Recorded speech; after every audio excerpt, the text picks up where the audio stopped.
नाग को इस तरह से प्राण प्रतिष्ठित हुए 800 साल से भी ज्यादा हो चुके हैं।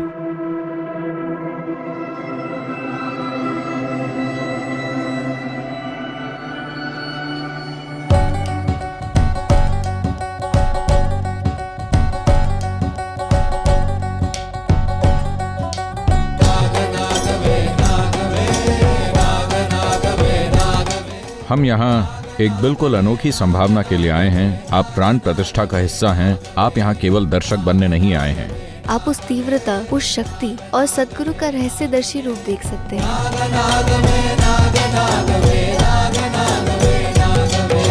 ये ऊपर की ओर देखने के बारे में नहीं है, ये ऊंचा उठने के बारे में है। आइए इसे संभव बनाएं।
नमस्कारम आप सभी को। हम यहाँ इस अद्भुत स्थान पर एक बहुत ही अनोखी संभावना के लिए आए हैं। क्या आप बारिश को कोस रहे हैं? हाँ, गीला होना अच्छा है। आपको यहाँ बुलाने का उद्देश्य ये है कि आप प्राण प्रतिष्ठा का हिस्सा बने। आप बस यहाँ एक दर्शक के रूप में ना बैठे रहें। अगर ऐसा होना है, You must be participating the same level as me, the same level of involvement. तो आपको भी मेरे जैसी भागीदारी दिखानी होगी, उसी स्तर की भागीदारी। नाग क्या है, इसके अलग अलग आयाम को बताने से पहले मैं आपको बता दूं कि पिछले कुछ दिनों से मैं क्या देख रहा हूं। मैंने देखा कि लगभग 800 साल से भी ज्यादा समय से नाग की ठीक से प्राण प्रतिष्ठा नहीं हुई है। आखिरी बार यह लगभग 800 साल पहले हुई थी। तो आप इस तरह की यादगार घटना का हिस्सा हैं।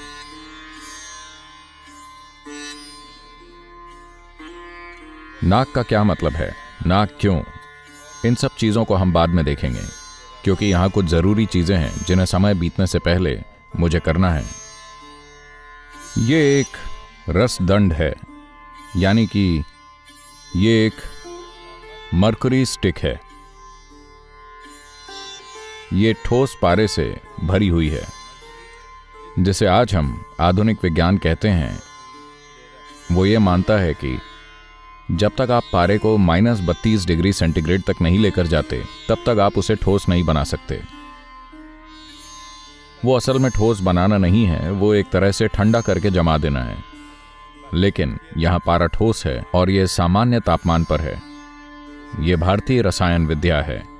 ठोस पारे को इस तरह से ऊर्जान्वित किया जाता है कि वो ह्यूमन बीइंग के लिए एक जबरदस्त साधन बन सकता है अपनी सीमाओं को तोड़ने के लिए।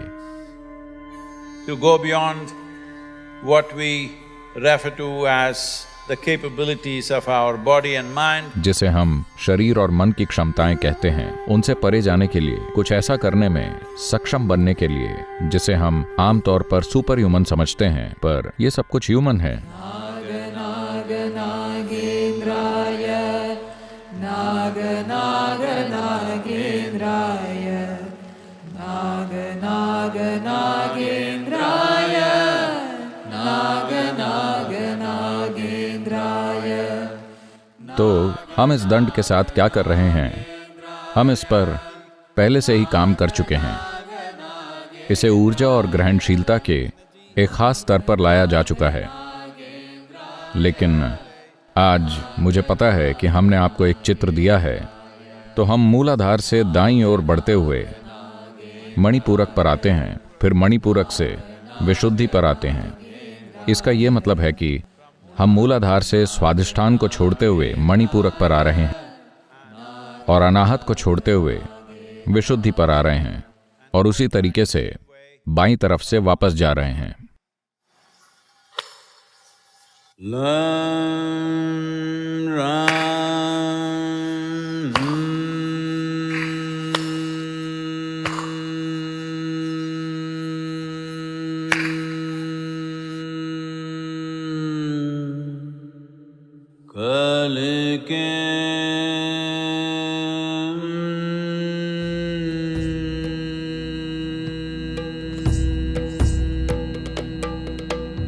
शिवाभरणं घोररूपं पञ्च इन्द्रियतारकम् शिवाभरणं घोररूपं पञ्च इन्द्रियतारकम् नित्यं जाग्रस्थिते निष्ठं नागनागम् आश्रयेऽहं नित्यं जाग्रस्थिते निष्ठं नागनागम् आश्रयेऽहं नागनागं नागनागं नागनागम् आश्रयेऽहं नागनागं नागनागं नागनागम् आश्रयेऽहं नागनागं नागनागं नागनागम् आश्रयेऽहं नागनागं नागनागं नागनागं। इस वक्त नाक पर पूरी तरह से मक्खन लगाया गया है और उसके ऊपर से हल्दी लगाई जा रही है।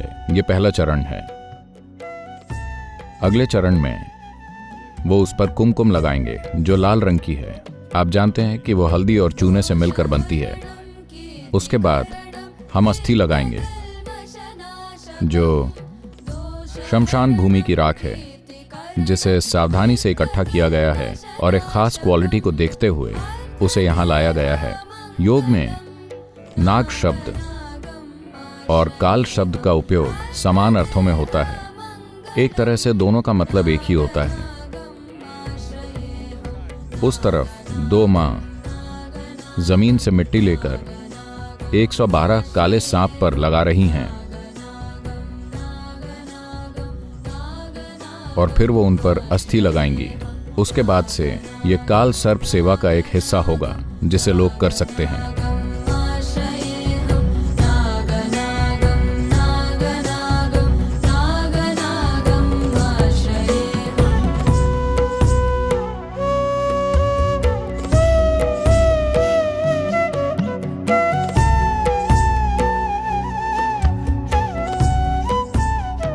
कोबरा एक ऐसा सांप है जो समय के पहलू को दर्शाता है।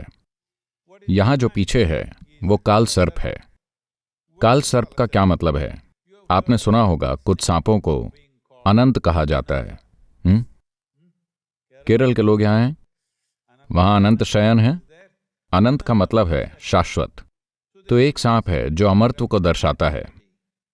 यही वजह है कि काल सर्प एक अनंत के चिन्ह या इन्फिनिटी सिंबल के रूप में है जो शाश्वत को दर्शा रहा है। वो एक काल सर्प है। यहां एक और सांप भी है जिसे शेषनाग कहा जाता है। तो शेष का मतलब है जब सृष्टि का विनाश होता है, जब आकाश गंगा का विनाश होता है, तब वहां कुछ अवशेष बचते हैं, वही शेष है। अगर आपने भारत की किसी भाषा में गणित सीखी है तो आप जानते होंगे कि गणित में शेष का मतलब बचा हुआ होता है। अंग्रेजी में इसे रिमाइंडर कहते हैं जो कि शेष है। तो यही वो शेषनाग है जो पिछली सृष्टि में बच गया था। तो वो जो बच गया है वो अगली सृष्टि के होने के लिए बहुत जरूरी है। इससे कुछ ऐसी सूचनाएं मिल सकती हैं जो अगली सृष्टि के निर्माण में जा सकती हैं। नाग के ये दो महत्वपूर्ण पहलू हैं। एक काल है, उसमें काल में भी एक अनंत है, और दूसरा शेष है। तीसरा जो है वो कर्कोटक है। यही वो 3 पहलू हैं जिन्हें हम यहाँ संभाल रहे हैं। हम उस पर बाद में जाएंगे। इस वक्त कुछ और है करने के लिए। कर्पूरगौरं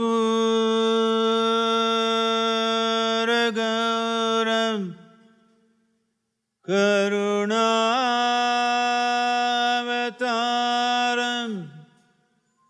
संसारसारं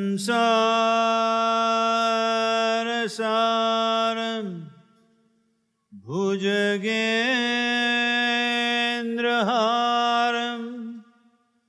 सदा वसन्तं हृदयारविन्दे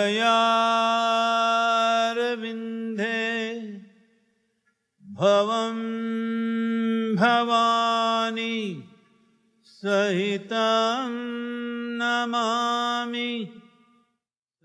आप सभी जिन्होंने मंत्र और इस आकृति को खोजने की प्रक्रिया में खुद को अर्पित किया है, कई तरीकों से आप इस दंड का हिस्सा बन चुके हैं।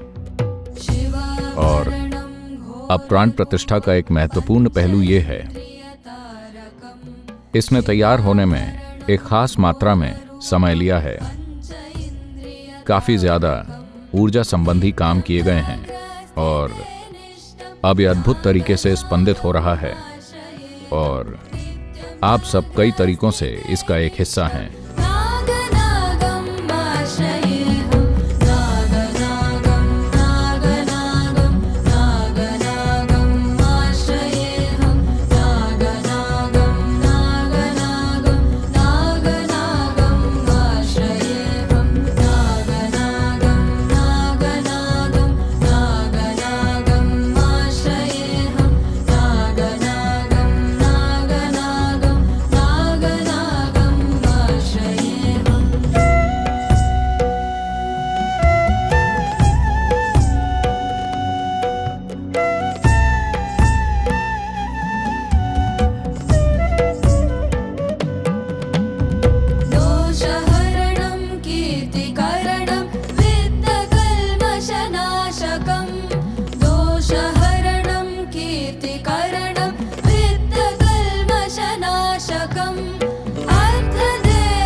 नाग जो यहाँ पर स्थापित हैं, ये नाग एक क्षेत्रपाल हैं, यानी कि भविष्य में इस क्षेत्र के संरक्षक भी होंगे।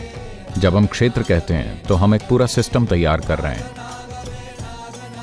एक पूरा सिस्टम जो कि ऊर्जावान और भौगोलिक दोनों होगा, यानी कि ये पूरी तरह से एक आध्यात्मिक संभावना बनेगा।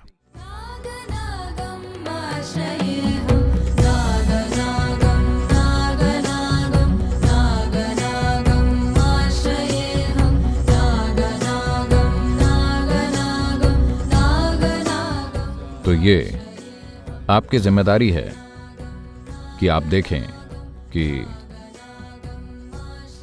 नाग की ऐसी बदनामी दूर हो, क्योंकि सोशल मीडिया में ऐसे कमेंट्स मैं पहले से ही देख रहा हूं। वो कह रहे हैं कि यह स्पष्ट रूप से एक शैतान की पूजा है। हम एक ऐसी संस्कृति में हैं, हम एक ऐसे जीवन के गहरे बोध से हैं जहां हमारे लिए कोई शैतान नहीं है।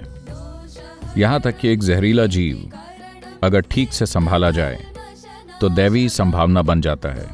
हम ऐसी जगह से आते हैं। इस तरह से नाग प्रतिष्ठा को हुए 800 साल से भी ज्यादा हो चुके हैं। तो आप सभी यहां हैं, इसका हिस्सा हैं। ये शानदार है।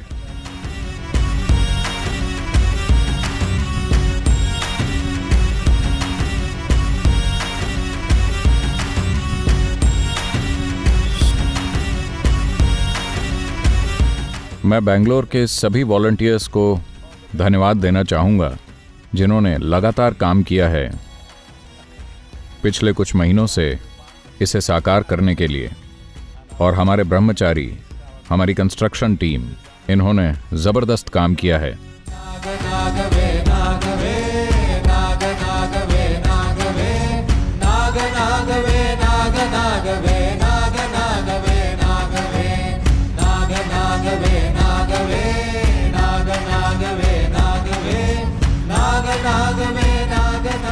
ये पहला कदम है।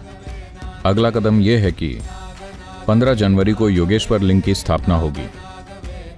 बेशक तब तक आदियोगी का स्टैचू बन चुका होगा और एक योग केंद्र जो योग के चारों आयामों को प्रस्तुत करेगा। और वो सभी जिन्होंने इसमें सहायता की, वो जिन्होंने मेरे साथ में प्राण प्रतिष्ठा में काम किया, तो उन सभी को और आप सबको भी शानदार। आइए मिलकर इसे दुनिया में संभव बनाएं, एक जागरूक दुनिया बनाएं।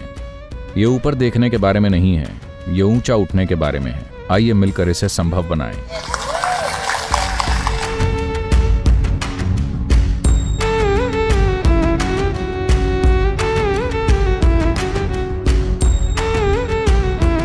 मैं ऊर्जा से भर गई और देखती रह गई। मैंने नाग को इस तरह कभी अनुभव नहीं किया। इसने मेरी आंखें खोल दी। बहुत बढ़िया था।